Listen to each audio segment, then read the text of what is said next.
This is Optimal Finance Daily, episode 610, The Economics of Robinson Crusoe, Part 2, by Jacob Lund Fisker of earlyretirementextreme.com. And I'm Dan, your host and narrator here on the show. Happy Friday to you, and hope you're having a great week. If you have any ideas for us, please share them. Come share your topic requests at oldpodcast.com. That's oldpodcast.com. We always like to hear from listeners.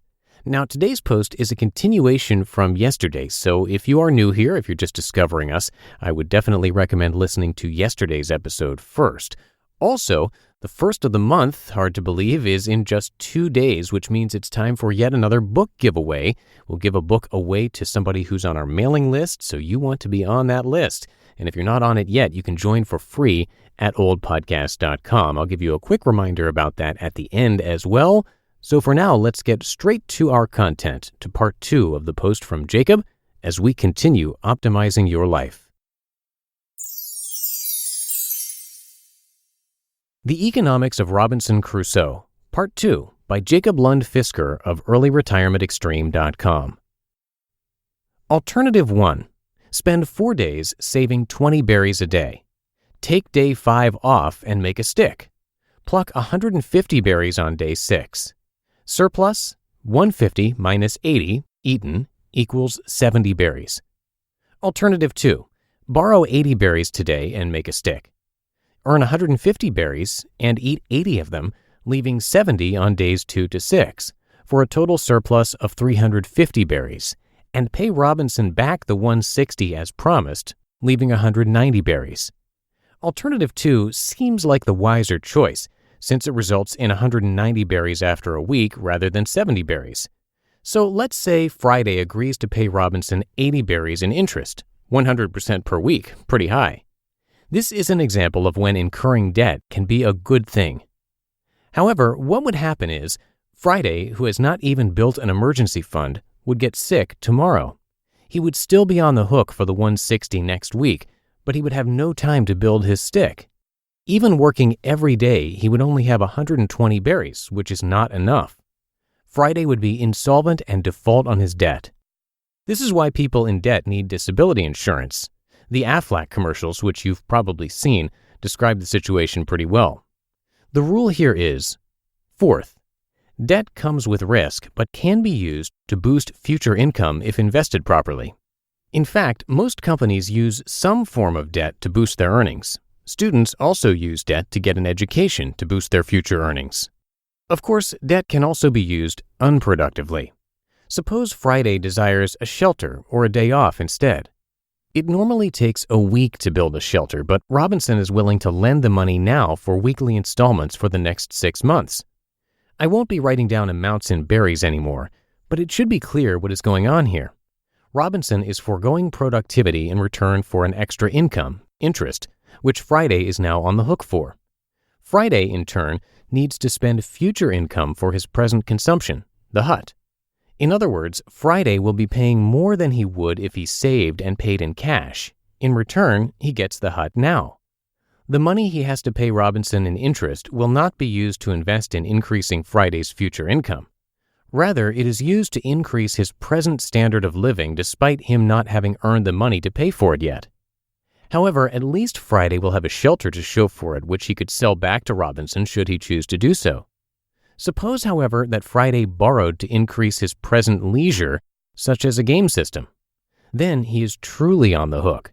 He still has the interest payments, but he will not have a higher income because he did not spend the money, berries, on a stick or a fishing pole or an education. He does, in fact, have nothing to show for his debt. Robinson, on the other hand, will have a stream of income. If that stream of income gets sufficiently large, Friday will essentially be working part-time for Robinson to service his debt. Remember that Robinson could not stop working when he was the sole survivor on the island. We will forego the point of inventing robotics. He needs a system of wealth transfer through debt to stop working. With Friday in debt, Friday can't stop working for Robinson. Now the question is, which would you rather be, Robinson or Friday? You make this choice every time you handle money. Do you save it? Do you invest it? Do you borrow it? It is really as simple as that. The rest is just details. Presuming that you really want to be like Robinson, the first thing to do is to work hard and save some money. The second thing to do is to establish an emergency fund. The third thing to do is to invest. The fourth thing is to get wealthy.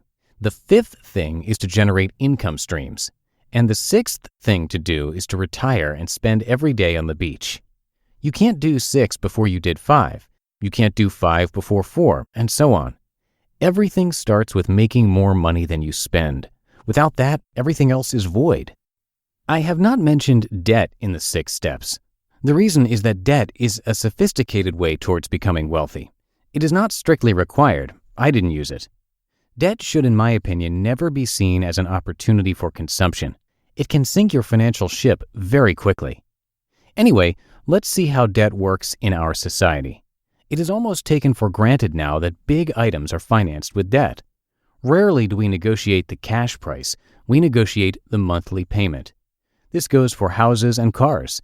It is increasingly the case for things like furniture and electronics, and of course, with credit cards, it can be the case for everything. The way it is set up is as follows. Robinson knows that Friday can pluck 100 berries in a day, out of which he will have a 20-berry surplus. This means that Friday can pay 20 berries in debt service a day. If the interest is 2% a day, to make it simple, Friday can borrow 1,000 berries because 2% of 1,000 is 20, which is what Friday can produce. With that, Friday can get a hut, a new set of clothes, and a nice boat. However, having maxed out his repayment capacity, Friday is now effectively indentured to Robinson. That is to say, he is effectively a slave of his own debt. It will be very hard to get out of this debt because A, he does not have any money left to invest to raise his income, for instance, getting a stick. B, even if he worked an hour more each day, it still would take a long time to pay off the equivalent of 1,000 berries. This illustrates why unnecessary consumer credit is never a good idea. The best solution here is, of course, not to fall for the initial temptation of what is apparently free money.